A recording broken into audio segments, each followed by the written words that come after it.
حضرت بابا فریدالدین مسعود گنج شکر بابا صاحب رحمتullah علیہ فرماتے ہیں کہ ایک نیک نوجوان تھا، دن کو روزہ رکھتا، رات کو نماز پڑھتا، پر اللہ سے ڈرتا پھر بھی بہت ہی زیادہ تھا،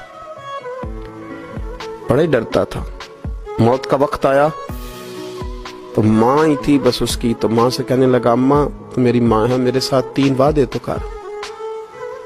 اس نے کہا پتر تو بتا، آخری ہج کی لے رہا ہے اور اس غریبنی ماں سے تو وعدہ لے رہا ہے، بتا کیا وعدہ۔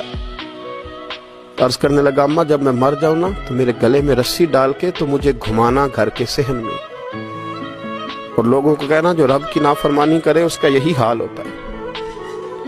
یہ اعلان کرنا جو اللہ کے نافرمان ہوں ان کا یہی اشر کیا جانا چاہیے۔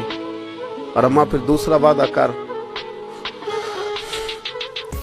میرا رات کو جنازہ اٹھایا جائے، میں نہیں چاہتا کہ کسی کے منہ سے یہ لفظ نکل جائیں کہ وہ دیکھو اللہ کا نافرمان جا رہا، رات کو میرا جنازہ اٹھانا۔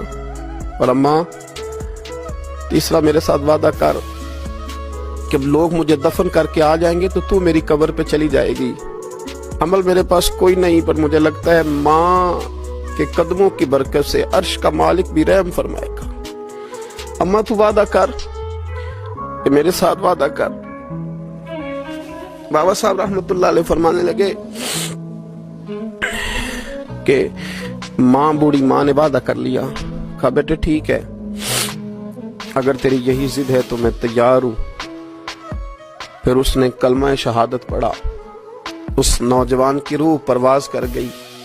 بوڑھی ماں نے رسی منگائی تو وَلِمَنْ خَافَ مَقَامَ رَبِّهِ جنتان، جو ڈر جائے، اس نے تو کہا تھا نا کہ رسی ڈال کے گھمانا اور کہنا یہ اللہ کا نافرمان ہے، اس کا یہی اشر ہونا چاہیے تھا۔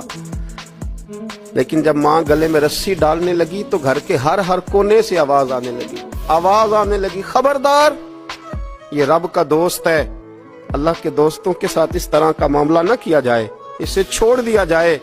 اور کہا تمہیں کچھ بھی اور کرنے کی ضرورت نہیں ہے، یہ تو رب کا دوست ہے اور رب کی بارگاہ میں حاضر ہو گیا۔